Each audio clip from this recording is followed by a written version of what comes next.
ഞാൻ ബൈബിൾ വായിക്കുമ്പം എപ്പോഴും ഒരു അധ്യായം എത്തുമ്പം ഞാനിരുന്ന് കരയും. യോഹന്നാൻ്റെ സുവിശേഷം 9-ാം അധ്യായം. ഒരു അന്ധനെ യേശു തൊട്ടൊരു കഥയാണ്. ശരിക്കും ഞാൻ എൻ്റെ 6-ാം ക്ലാസ്സിൽ പഠിക്കുമ്പം എൻ്റെ കാഴ്ചയും പോകേണ്ടതായിരുന്നു, ഞാനും അന്ധനായി പോകേണ്ടതായിരുന്നു. പക്ഷേ ദൈവത്തിൻ്റെ കൃപയാൽ ഈ അന്ധത ഉണ്ടാകുന്ന കാരണം കണ്ടുപിടിക്കുകയും എൻ്റെ 6-ാം വയസ്സിൽ എൻ്റെ കണ്ണ് സർജറി ചെയ്ത് എന്നെ ആ അന്ധതയിൽ നിന്ന് ദൈവം രക്ഷിച്ചു. എൻ്റെ 22-ാം വയസ്സിൽ ദൈവം എന്നെ ശുശ്രൂഷയ്ക്ക് വിളിച്ചപ്പം ഞാൻ പറഞ്ഞു, കർത്താവ് എനിക്ക് ഇനിയും പഠിക്കണം, എൻ്റെ എൻജിനീയറിങ് കഴിഞ്ഞ് എനിക്ക് M.Tech പോകണം. ദൈവം എന്നോട് ചോദിച്ചു, കുരുടൻ ആര് ജോലി കൊടുക്കും? കുരുടനെ ആര് ഒരു സ്ഥലത്താക്കും? ദൈവം എന്നോട് പറഞ്ഞു, നീ കാണുന്ന കണ്ണ് എൻ്റെ കണ്ണാണ്, ഞാൻ നിനക്ക് ദാനമായി തന്നതാണ്.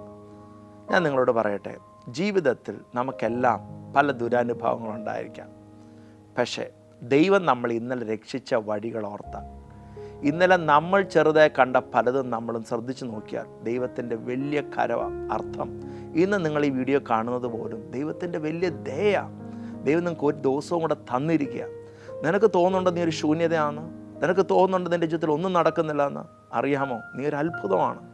ഞാൻ നിങ്ങളെ കാണുന്ന പോലെ, ഞാൻ നിങ്ങളെ വീഡിയോയുടെ അടുക്കൽ വരുന്നത് പോലെ നിങ്ങളുടെ ജീവിതത്തിൽ അത്ഭുതമാണ്. അതിൻ്റെ അർത്ഥം ഇന്നും നിങ്ങൾ ഭൂമിയിൽ ഇരിക്കുന്നത് ദൈവത്തിന് നിങ്ങളിലൂടെ ഒരു മഹത്വത്തിൻ്റെ പ്രവൃത്തി ചെയ്യാനുണ്ട്, വലുത് ചെയ്യാനുണ്ട്. ഞാൻ വിശ്വസിക്കുക, ഇന്ന് തൊട്ട് നിങ്ങളുടെ ജീവിതം അന്ധതയിലല്ല, ദൈവത്തിൻ്റെ വലിയ വെളിച്ചത്തിലേക്ക്, പ്രകാശത്തിലേക്ക് വരട്ടെ. ഈ ദുരനുഭവങ്ങൾ, ഈ വേദനകളെല്ലാം ദൈവം നന്മയ്ക്കായി കൂടി വ്യാപരിപ്പിക്കും. നീ ഒറ്റയ്ക്കല്ല, ദൈവം നിൻ്റെ കൂടെ പ്രവർത്തിച്ച് വലുത് ചെയ്യുക. ഈ സന്ദേശത്താൽ ദൈവം നിങ്ങളെ അനുഗ്രഹിക്കട്ടെ.